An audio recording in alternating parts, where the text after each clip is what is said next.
अस्सलामुअलैकुम, welcome to my YouTube channel. उम्मीद करती हूँ आप सब खैरियत से होंगे। अल्हम्दुलिल्लाह मैं भी बिल्कुल ठीक हूँ। आज बहुत प्यारा मौसम था, बारिश कल रात से हो रही है, सर्दी जाते जाते फिर आ गई है। तो मौसम की कुछ समझ नहीं आ रही कि ईद पे कौन से कपड़े पहने जाएंगे, लॉन पहनी जाएगी या फिर गर्म कपड़े पहने जाएंगे। बस इसी तरह से मौसम जो है वो एक दफ़ा से बहुत सर्द हो गया है। फिर हमने गर्मियों के कपड़े जो हैं वो एक दफ़ा संभाल दिए थे, लेकिन अब फिर निकालने की ज़रूरत पड़ रही है क्योंकि बच्चे छोटे हैं। तो उनके लिए दोबारा से जो है वो कपड़े निकाले जा रहे हैं। अच्छा, यहाँ पर इस वीडियो में मैं आपके साथ शेयर कर रही हूँ कि किस तरह से आप जो है वो सेम साइज़ की 2 शर्ट्स जो हैं वो कटिंग कर सकते हैं। तो सबसे पहले हम इस तरह से शर्ट को डबल फोल्ड करके तो प्रेस करके इस तरह से इसको बिछा लेंगे। फिर आपने अपने साइज़ के अकॉर्डिंग जो है इसके तीरे की मेजरमेंट कर लेनी है। इस तरह से आर्म होल की मेजरमेंट कर लेंगे और इस तरह से एक एल शेप दे लेंगे। इस तरह से आपने अपने आर्म होल की मेजरमेंट करके उसके बाद आप यहाँ पर चाक का निशान लगा लेंगे। चाक का निशान जहाँ तक आपके हिप्स बंद होते हैं वहां तक आपने लगाना है। स्केल की मदद से फिटिंग पर और हिप्स पर इस तरह से लाइन ड्रा कर लेंगे। उसके बाद जो हिप्स और चेस्ट का दरमियान में हाफ आता है, मिड में आपने फिटिंग का निशान लगाकर इस तरह से लाइन ड्रा कर। इस तरह से आप अपने साइज के अकॉर्डिंग हिप्स, फिटिंग और चेस्ट की मेजरमेंट करके इस तरह से इन तीनों निशानों को आपस में मिला लेंगे।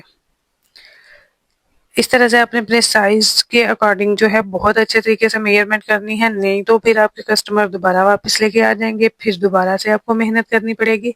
तो इसलिए बेहतर है कि साइज को अच्छी तरह से मेजरमेंट करके, मार्किंग करके इस तरह से, तो उसके बाद जो है वो कटिंग किया करें। इस तरह से आपने 1 से 1.5 इंच का मार्जिन लाजमी छोड़ना होता है, क्योंकि बाद में शर्ट खुली करनी पड़ जाए तो फिर आपको मसला ना हो।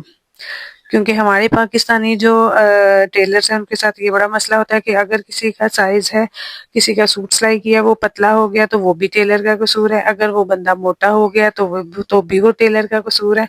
तो इस वजह से आपने 1 से 1.5 इंच का मार्जिन ज़रूर रखना है ताकि बाद में मुश्किल ना हो। इस तरह से मैं क्या करती हूँ अपनी आसानी के लिए कि जो मैंने फिटिंग की लाइन ड्रा की होती है उसके ऊपर ही प्रेस की मदद से इस तरह से फिटिंग की क्रीज बिठा लेती हूँ। इससे आसानी रहती है, बार बार आपको फिटिंग लगाने के झंझट से छुटकारा मिल जाता है। अब इसके बाद आपने जो साइड से बॉर्डर लाइन आपने उतारी है उसको यूज करते हुए हम इसकी नेक लाइन रेडी करेंगे। उसके लिए आपने बॉर्डर को अच्छी तरह से प्रेस कर लेना है और दोनों साइडों से इस तरह से मार्जिन अंदर फोल्ड करते हुए जितनी पट्टी आपको, जितना बारीक या जितना चौड़ा बॉर्डर आप चाहते हैं उस लिहाज से आपने बाकी का मार्जिन अंदर फोल्ड करते हुए इस तरह से बॉर्डर को फिनिशिंग दे लेनी है। प्रेस आप चाहें तो इसके अंदर जीरो की बुकरम भी ऐड कर सकती हैं, लेकिन मैं यहाँ पर सिंपल ही बॉर्डर का यूज करते हुए नेक लाइन रेडी करूंगी।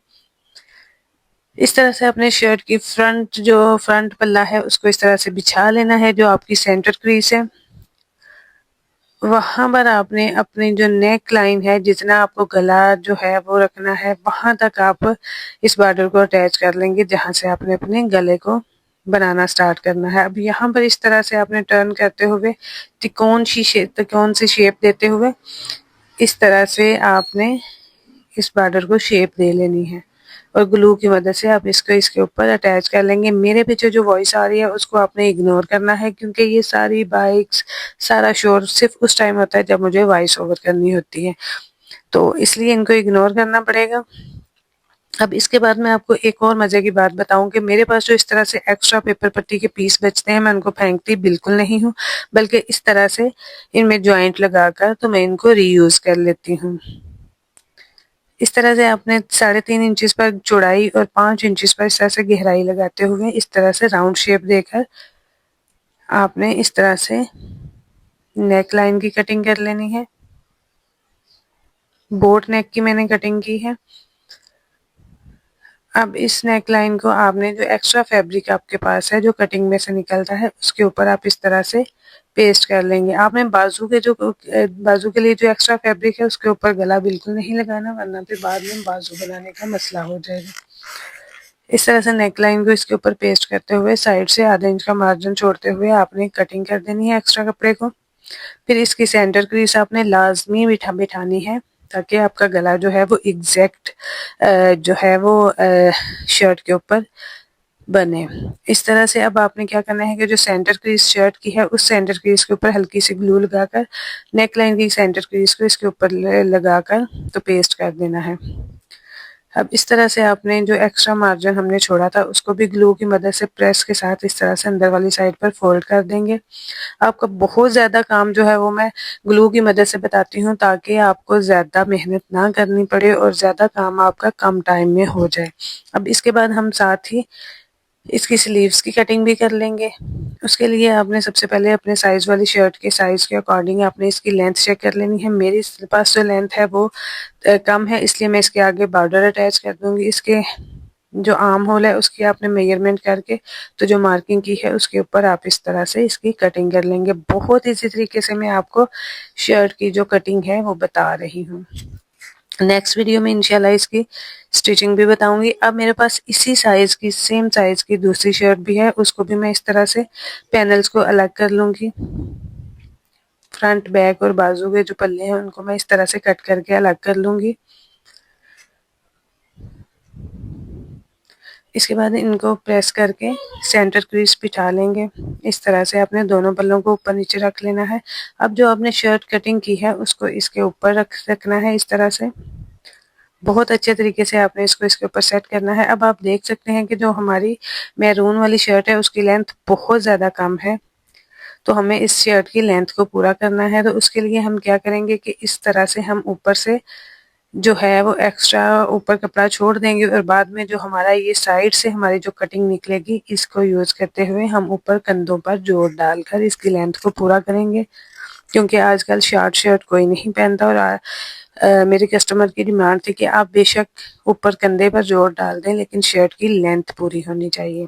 तो इस तरह से हम इसको जो एक्स्ट्रा फैब्रिक हमारा साइड कटिंग से निकलता है उसको इस तरह से कंधों पर जोर डालकर इसकी लेंथ को पूरा कर लेंगे।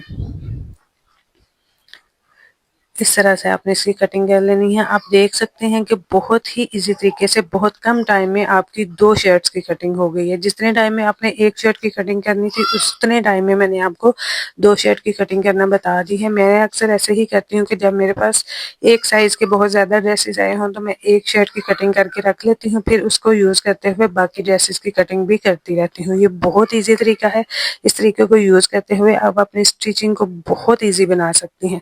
इस तरह की छोटी-छोटी टिप्स यूज़ करके आप अपनी स्टिचिंग को ईज़ी बना लिया करें। अपने काम में जितनी आसानी पैदा कर सकते हैं वो किया करें। अब इस तरह से हमने जो बॉर्डर अटैच किया था उसको सिलाई की मदद से इसके ऊपर फिक्स कर देंगे।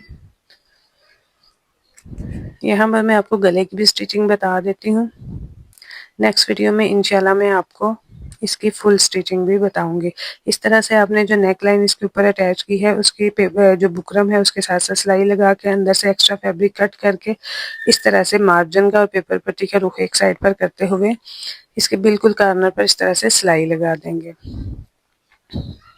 इस तरह से हमारा नेक लाइन जो है वो रेडी है। आपके सामने देख सकते हैं कि बहुत कम टाइम में तकरीबन 10 से 15 मिनट में मैंने कटिंग भी की और इसकी गले की स्टिचिंग भी करके आपको दिखा दी है। वीडियो मेरी पसंद आए तो वीडियो को लाइक और शेयर आपने लाजमी करना है। मेरे चैनल को सब्सक्राइब करना है, बेल वाले बटन को ऑन करना है ताकि इस तरह की मज़ीद वीडियोज़ आपके पास पहुँच सकें।